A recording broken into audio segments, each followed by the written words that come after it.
amamos o Senhor, aleluia, por todas as coisas que Ele tem feito a nós. Aleluia. Podemos aplaudir ao Senhor por todo o bom e maravilhoso, a sua benignidade dura para sempre. Aleluia. Aproveitamos já que os irmãos estão em pé, pedir para abrir a palavra do Senhor na epístola que escreveu Paulo de 1 Coríntios, capítulo 10, vamos ler o versículo 12 e 13.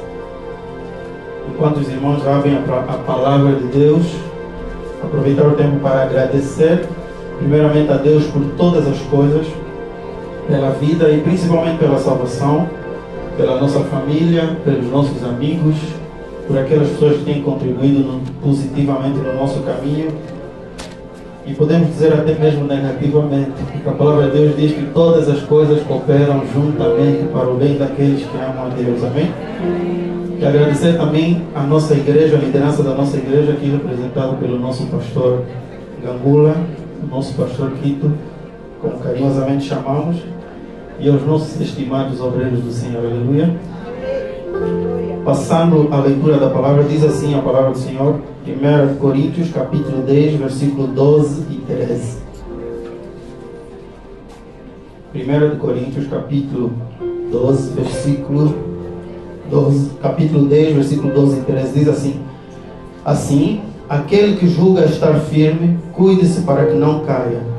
Não vos sobreveio tentação que não fosse comum aos seres humanos, mas Deus é fiel e não permitirá que sejais tentados além do que podeis resistir. Pelo contrário, juntamente com a tentação, proverá um livramento para que possais suportar. Amém? Quero convidar já o nosso pastor para uma bênção. Pai, está escrito na sua palavra que não só do pão viverá o homem, mas de toda palavra de Deus. Porque eu estou entregando o seu servo, que tem a nobre missão de entregar a sua palavra. Pai, usa ele como sempre usaste, ó Deus, e repreenda o espírito de atrapalhação, Pai. Queremos sair daqui alimentados com a sua palavra, Pai, e que haja conversão de alma e que haja libertação. É tudo que te pedimos, em nome do Pai, do Filho e do Espírito Santo. E a igreja do Senhor diga amém. Antes de sentarmos, vamos sentar cuidadosamente. Amém. Nós temos a mania de deixar cair o banco. Não estamos a conservar o nosso patrimônio assim. Isso é fruto dos nossos dízimos e ofertas, e não podemos atirar tudo nas costas do pastor. O ar-condicionado estragou, eu pastor. A cadeira estragou, eu pastor. Nós todos é que usamos, todos nós contribuímos e todos nós devemos conservar. Amém? Então sempre que estivermos a sentar, vamos lembrar, sentar cuidadosamente. Amém? Certo, lemos um texto que foi escrito pelo nosso apóstolo Paulo. Aleluia. A carta ao Coríntios, a semelhança de quase todas as outras cartas que o apóstolo Paulo escreveu e outros apóstolos, eles tiveram como objetivo principal resolver algum tipo de problema. Eles ficaram a saber que na igreja havia determinado problema, determinada situação, que os irmãos não sabiam como lidar, como resolver, como gerir. Então os apóstolos, orientados e inspirados por Deus, escreveram essas cartas, essas epístolas, e foram enviadas para as igrejas. Para algumas cartas houve a recomendação de que elas deveriam ser lidas não somente naquela igreja em particular, mas que também deveriam partilhar com a igreja do lado. Por exemplo, nós aqui, Paulo escreve uma carta aqui para o Che Guevara e Paulo deixa a orientação, essa carta também tem que ler lá no Mensageiro da Fé e também tem que ler lá no Talatona, um exemplo. E assim foram as cartas, e à medida que nós lemos as cartas, nós vamos dar conta que há problemas, há situações que estão exatamente de acordo com aquilo que se calhar em alguma situação, em algum momento das nossas vidas nós estamos a passar. Que nós podemos ler e falar, esse é mesmo para mim. Aleluia. E acredito que encontramos a mesma coisa no texto que nós lemos. Está assim escrito: assim, aquele que julga estar em pé, aquele que julga estar firme, cuide-se para que não caia. Quantos de nós aqui quer cair? Ninguém. Então essa orientação é válida para todos nós. Se nós estamos em pé, de lá onde Deus nos tirou e nos trouxe aqui, estamos em pé, vamos tomar cuidado para não cairmos. Não vos sobreveio tentação que não fosse comum aos seres humanos, mas Deus é fiel que não permitirá que sejais tentados além do que podeis resistir. Pelo contrário, juntamente com a tentação, proverá um livramento para que possais suportar. Tem uma palavra aqui que foi repetida pelo menos 3 vezes, que é a palavra tentação. Aleluia. E é o que eu quero nessa manhã falar um bocado sobre isso, tentação. Um escape para a tentação. Aleluia. Só que antes de avançar falando da tentação, eu queria abrir um parênteses e falar sobre a provação. Aleluia. Isso porque muitas das vezes nós fazemos confusão entre provação e tentação. Por vezes nós estamos a passar por uma tentação e nós achamos que estamos na provação. Ou vice-versa, podemos estar numa provação e nós achamos que estamos na tentação. Aleluia. A provação eu coloquei aqui na minha cábula, que é Deus nos colocando à prova para olhar a resposta do nosso coração diante daquela situação. Deus ele procura olhar como está o nosso coração a respeito da fidelidade. Isso me faz lembrar de Abraão. A Bíblia diz que Abraão chegou um momento que parece que ele já tinha conquistado tudo o que ele planejava. O filho dele, o herdeiro de tudo aquilo que ele havia construído. Então chegou um momento em que Deus disse: Abraão, sai e vai até um sítio onde eu vou te mostrar, e lá sacrifica o teu único filho, o teu filho amado, aquele que você mais ama. E Abraão ali ele estava a ser provado quanto à sua fidelidade. Se calhar Abraão pensou 2, 3, 4, 5 vezes: como é que eu vou fazer com Sara? Se eu falar na Sara que eu vou sacrificar o nosso filho, o que vai ser essa situação? Mas a Bíblia diz que Abraão, apesar dos apesares, ele foi obediente, foi fiel. Só no último instante é que ele ouviu a voz de Deus dizendo: Abraão, não faças mal ao teu filho, porque agora sei que temes a mim. Aleluia. Deus também, com a aprovação, ele procura ver o compromisso que há no nosso coração. Muitas das vezes, enquanto nós estamos aqui na igreja, nós temos compromisso com Deus. Mas quando estamos lá fora, esse compromisso é apagado. Ou se calhar, enquanto estamos no nosso bairro, enquanto estamos aqui em Angola, nós temos compromisso com Deus. Quantos não somos irmãos que se calhar nós já ouvimos a história, que aqui eram servos fervorosos, mas tiveram a oportunidade de migrar para outro país, e hoje em dia nós só vemos as postagens deles, que deixam muito a desejar. Aleluia. Então muitas das vezes Deus ele nos leva para fora dos nossos limites, exatamente para nos colocar à provação, para ver qual é o compromisso. Se o nosso compromisso com Deus está baseado nas pessoas que nos rodeiam, se está baseado no local onde nós estamos, ou se está baseado unicamente em Deus. Aleluia. Isso me faz lembrar a história de Sadraque, Mesaque, Abednego e o seu amigo Daniel. A Bíblia diz que eles foram levados ainda jovens, cativos de Israel para a Babilônia. E estando na Babilônia, eles passaram por N situações. Foram colocados na Universidade da Babilônia, aprenderam novas línguas, receberam novos nomes, receberam cargos de destaque. Entretanto, do mesmo jeito que eles eram fiéis a Deus em Jerusalém, eles permaneceram fiéis a Deus lá na Babilônia. Aleluia! É Deus provando que o local, a localidade não pode interferir, não pode influenciar em quem nós somos. Aleluia! A aprovação também ela vem com o intuito de nos instruir. Muitas das vezes a aprovação tem como objetivo instruir a nós, ou se calhar instruir alguém que está ao nosso redor. Isso me faz lembrar de 2 histórias, Davi e Jó. Olhando para Davi, nós vemos que Deus ele decidiu que Davi seria aquele que haveria de substituir Saul no trono. Entretanto, no momento da consagração, não foi exatamente esse momento em que Davi subiu ao trono. Levou ainda vários anos até Davi tomar posse do reinado de Israel. Entretanto, nesse período, Davi foi passando por várias situações, várias provações, e eu acredito que era Deus a instruir Davi como um rei deve se posicionar para levar o povo de Deus à frente. Aleluia! E Davi ele passou por várias situações. Davi, antes mesmo de ir na frente, de ser um soldado, ele passou por situações vencendo o leão, vencendo o urso, para guardar as ovelhas que o pai tinha dado. E se calhar Deus olhou e disse: é exatamente assim que eu quero Alguém que esteja disposto a dar a sua vida para salvar o meu povo. Aleluia.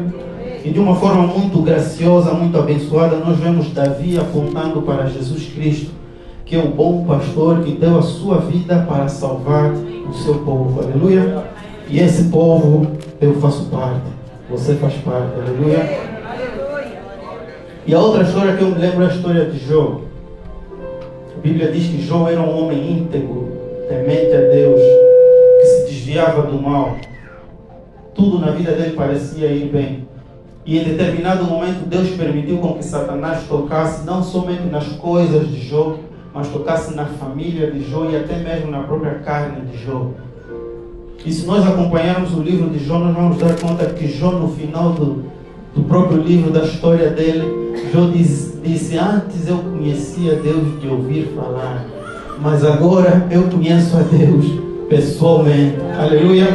Então que nós não possamos fugir das provações, mas que nós possamos dar graças a Deus por cada momento de provação que nós passamos, porque nós sabemos que é Deus a nos preparar, é Deus a nos capacitar, é Deus a, se calhar, nos usar para instruir outros irmãos. E quando nós passamos pela prova, nós certamente, conforme diz a palavra do Senhor, a fé que é em nós, ela acaba por se tornar mais madura, mais robusta. A palavra de Deus diz que a prova de Deus, a aprovação de Deus, gera em nós perseverança. Nos aperfeiçoa, nos torna varões perfeitos e principalmente nos torna bem-aventurados. Isso nós podemos encontrar no livro de Tiago, no capítulo 1, do versículo 2 ao 12, e também no livro de 1 de Pedro, no capítulo 4, versículo 12 a 19. Aleluia. Então, quando estivermos diante da aprovação, que nós não possamos murmurar, que nós não possamos falar porque eu, Deus, mas que nós possamos dizer graças a Deus porque o Senhor aprova escolher a mim para passar por essa situação. Isso me faz lembrar da história dos apóstolos. A Bíblia diz que eles haviam feito milagres e por causa desse milagre eles foram colocados na prisão. Quando eles foram soltos, aliás, ainda na prisão, eles levaram surra atrás de surra. E quando eles foram soltos, era se calhar para eles se lamentarem: mas por que o nosso rei ressuscitou, nos deu a ordem de ir ao mundo pregar o Evangelho, é isso que estamos a fazer, e o próprio Cristo disse que Ele estaria conosco, por que estamos a passar por essas situações? Aqueles homens não murmuraram, pelo contrário, eles disseram: glória a Deus, porque aprove a Deus nos achar dignos de sofrermos pela sua palavra. Aleluia! Porque eles sabem que a aprovação produz em nós um peso de glória. Aleluia! Todas as coisas nesse mundo que nós vemos, que se calhar nós podemos achar que tem algum valor, na realidade elas não têm valor se nós fazemos simplesmente uma comparação com aquilo que Deus está preparado para nós no céu.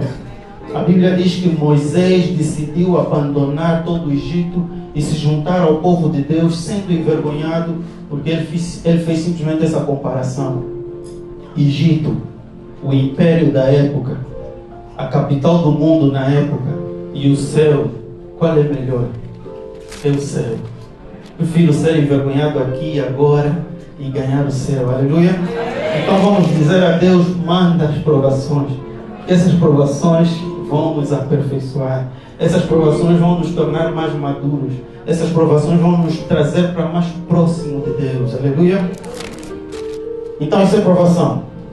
Já não podemos fazer confusão entre provação e tentação. Agora vamos falar de tentação. Aleluia? Mas antes de iniciar na tentação, colocar aqui algo bem claro: que Deus não tenta ninguém. Nós nunca e jamais podemos falar: estou a passar por essa situação, é Deus que está a me tentar.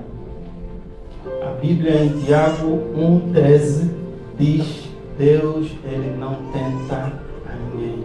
Aleluia? Então, de onde vem a tentação? E por que somos tentados? E como escapar da tentação? É isso que eu quero partilhar nessa manhã, em alguns minutinhos que ainda me sobram. Aleluia?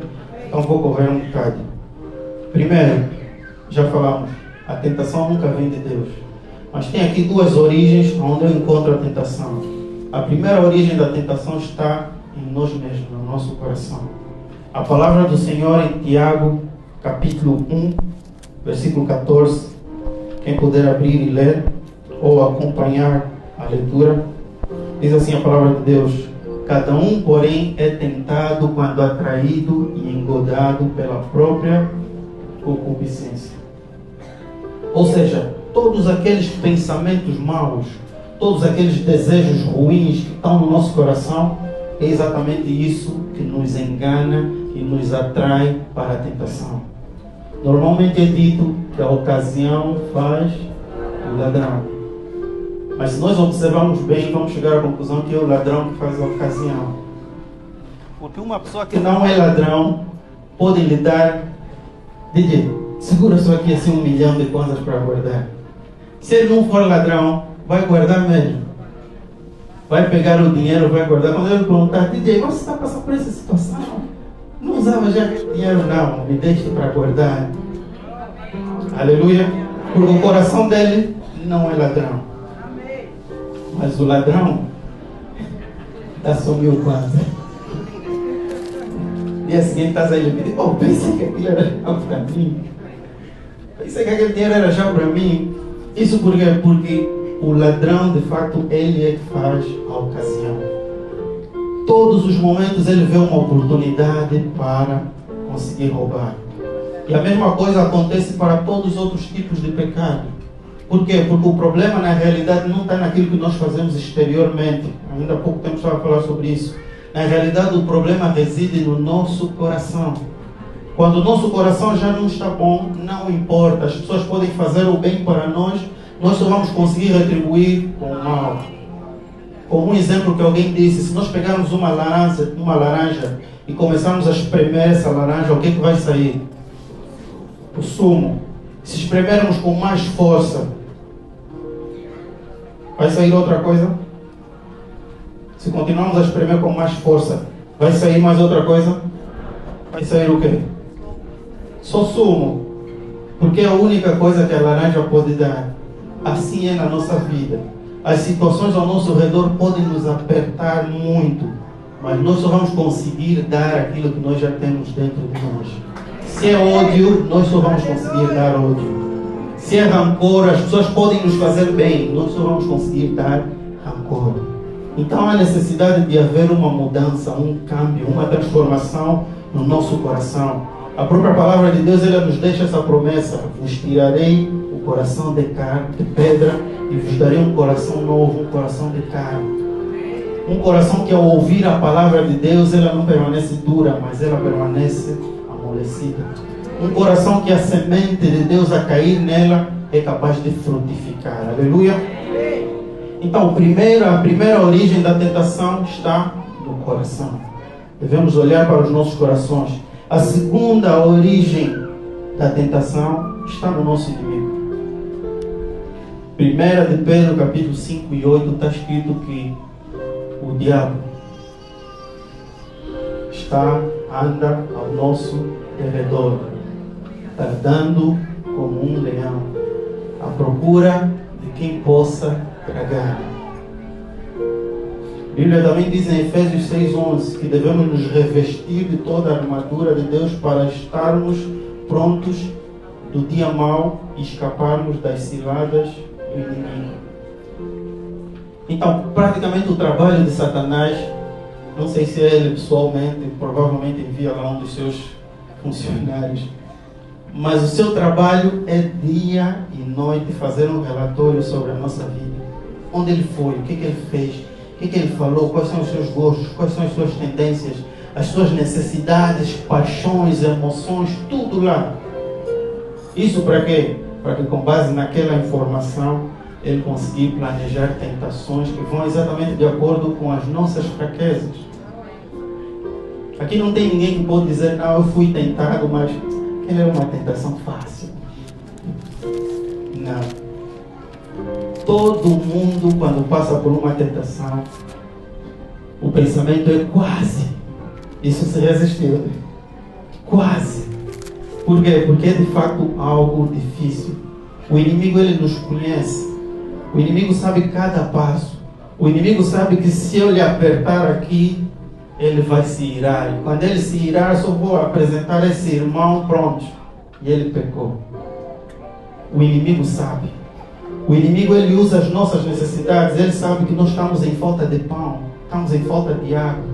Então vou mandar lá alguém que vai lhe fazer uma proposta, e com essa proposta ele cai na cilada. Aleluia. Então devemos ter cuidados com o nosso inimigo. Ele prepara. Nós vamos encontrar que o próprio inimigo, ele fez isso até mesmo com o nosso Senhor e Salvador. Aleluia. Mas nós vamos falar isso um bocado mais embaixo. Sendo assim, conhecendo a origem e sabendo que todos nós somos pecados, somos tentados em algum momento, como escapar da tentação? Eu trago aqui pelo menos 3 pontos que poderão nos ajudar a como escapar. Estando diante da tentação, como escapar da tentação? Aleluia. A primeira, não acreditar na mentira do tentador. Aleluia. Se nós olharmos para o que aconteceu no Jardim do Éden, nós vamos ver que Satanás, quando veio conversar com a Eva, ele começou já mentindo. É verdade que Deus disse para não comer da fruta de nenhuma árvore do jardim, né? Eva, se calhar, se fosse inteligente, ela ia ver se está a começar já com mentira. Não posso acreditar em mentirosos. E a própria Bíblia deixa bem claro que Satanás, ele é o pai da mentira. Ele mente desde o início. Ele não sabe fazer outra coisa. E aqui para nós isso é um alerta. Ele é o pai da mentira. Quando usamos esse termo pai da mentira, estamos a tentar engrandecer aquele aspecto ou aquela característica a respeito daquela pessoa. Quando nós dizemos ele é o pai, o Messi é o pai do futebol, ou o Cristiano Ronaldo é o pai do futebol, nós estamos a tentar dizer que como ele não é igual, ele é o melhor. Assim é com Satanás. Ele é o pai da mentira. Então devemos ter muito cuidado com ele. Aleluia. E há pelo menos 2 mentiras que Satanás ele vai usar quando tiver a nos tentar. A primeira é que nós não vamos conseguir. Por vezes Deus ele nos fala, seja fiel. E a mentira que Satanás vem falar à nossa orelha é que nós não vamos conseguir. Desiste. Deus ele não é contigo. Desiste. Não devemos acreditar em nenhuma mentira do tentador. Aleluia. A segunda mentira que ele conta para nós, por mais estranho que pareça, é exatamente o oposto. Vais conseguir. Isso nos leva para o segundo ponto. Por que vais conseguir? Há determinadas situações que o melhor que nós devíamos fazer é imitar José, fugir. Mas o diabo vem na nossa mente e começa a falar, não, você é forte, vais conseguir. Aguenta, fica lá, vais conseguir. Então há necessidade de nós identificar o contexto e não acreditar nas mentiras de Satanás. Aleluia. Então nós passamos logo para o segundo ponto. A segunda forma de escapar da tentação, fugindo. Nós vamos encontrar a história de José. A Bíblia diz que ele era um jovem formoso. E em determinado momento, a sua patroa, esposa de Potifar, chamou e tentou se relacionar com ele. Se calhar José poderia vir com vários argumentos, mas José não usou nenhum argumento. Ele simplesmente fugiu. Mas vão lhe chamar de burro, não há problema. Mas vale lhe chamarem de burro e permanecer com a comunhão com Deus. Vão me chamar de fraco, não há problema, foge. Mas vão ser fraco e entrar no reino dos céus. Como eu estava a pensar hoje de manhã, se calhar lá no reino dos céus vamos encontrar muitos fracos, muitos burros, muitos indivíduos que cortaram a perna ou o braço porque preferiram ficar sem esses acessórios do que sair do céu, do que perder o céu, do que perder a comunhão com Deus. Aleluia! Então devemos estar dispostos a fugir. Se calhar isso vai exigir de nós fazer muitos exercícios para quando a situação acontecer, conseguimos fugir, porque o diabo também pode correr bem. Aleluia! Ele pode nos alcançar. Então devemos fugir. Não importa o que as pessoas vão falar de nós, devemos fugir. Aleluia! E o terceiro ponto que eu encontro aqui de como escapar da tentação é usando a palavra. Se Se nós irmos no livro de Mateus, no Evangelho de Mateus, capítulo 4, versículo, começando a partir do versículo 1 mesmo, em diante, nós vamos ver que a palavra de Deus diz que o próprio Espírito Santo conduziu Jesus ao deserto para ser tentado. Estando no deserto, Jesus Cristo jejuou durante 40 dias e 40 noites. E ao cabo desse tempo, Satanás veio e começou a tentar. Lembra o que dissemos antes? Satanás, ele olha para as nossas necessidades. E é ali mesmo onde ele começa a atacar. E ele viu 40 dias de jejum. Esse homem está com fome. É mesmo ali nessa necessidade onde eu vou atacar. E qual foi a forma que Jesus Cristo venceu? Palavra. Essa é exatamente a terceira forma de nós vencermos, escaparmos da tentação. Usar a palavra. De nada adianta você se colocar em pé diante de Satanás e falar: eu também sou forte, não vais me aguentar, diabo. Não. Se calhar comparando com nós, o diabo mesmo é forte. E se calhar comparando com todos nós juntos, ele é mais forte. Mas só que há algo que Satanás não é mais forte que ele. E essa é a palavra de Deus. A palavra que criou o mundo. Deus simplesmente disse: haja luz, e houve luz. E a palavra de Deus diz que a palavra, Deus criou o mundo não somente pela palavra, mas também sustenta o mundo pelo poder da sua palavra. E é essa palavra que nós devemos nos apegar e garantir que nós fazemos uso dela diariamente diante da tentação. Aleluia. Quando Satanás vir e falar: você não é ninguém, você diz amém. Mas ainda assim Deus me amou. Deus prova o seu amor por nós nisso, que Jesus Cristo nos amou quando nós ainda éramos pecadores. Se eu pecador, Jesus Cristo me amou, imagina hoje que eu me esforço para andar nos seus caminhos em temor. Aleluia. Se Satanás falar: você estás armado, isso e aquilo, diz amém, graças a Deus. Todas as coisas cooperam juntamente para o bem daqueles que amam a Deus. Ou seja, não responde Satanás com as tuas palavras, mas pegue as palavras de Deus. Porque quando nós pegamos a palavra de Deus para nos defender contra o inimigo, é o próprio Deus que se responsabiliza, porque Deus disse que Ele vela para que a sua palavra se cumpra. Aleluia. Entretanto, a pergunta é: quão íntimo nós somos desta palavra? Quão íntimo nós somos desta palavra? Porque se nós formos ver no final de tudo, a única coisa que nós necessitamos mesmo é da palavra. Porque essa palavra nos lava, essa palavra nos molda, nos transforma. Essa palavra, como foi dito de manhã no culto das 6, ela é como um espelho. Nós, ao olhar para o espelho, todo mundo pode nos mentir dizendo que estamos bonitos, mas se estivermos feios, o espelho vai falar mesmo: estamos feios. Assim é a palavra. O mundo lá fora pode dizer que não, está tudo bem. Roubar, mexer, mentir, fazer, trapacear, ter várias namoradas, está tudo bem. Mas quando nós olharmos para esta palavra vai nos confrontar e vai nos dizer: isso é errado.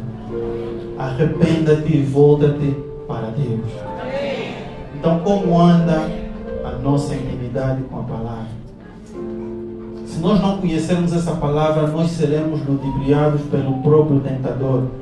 A Bíblia diz que Satanás ele usou a palavra para tentar o próprio Cristo. Mas Cristo tinha domínio da palavra. E ele foi capaz de dizer: mas também está escrito, nem só do pão viverá o homem, mas de toda a palavra que sai da boca de Deus.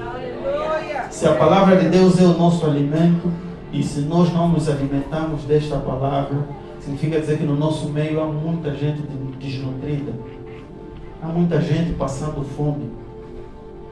E se calhar nós poderíamos recorrer e voltar atrás e dar vários exemplos, mas a questão é essa: nós temos a palavra disponível diante de nós e de várias formas, seja formato físico, seja formato digital, nós temos a palavra conosco.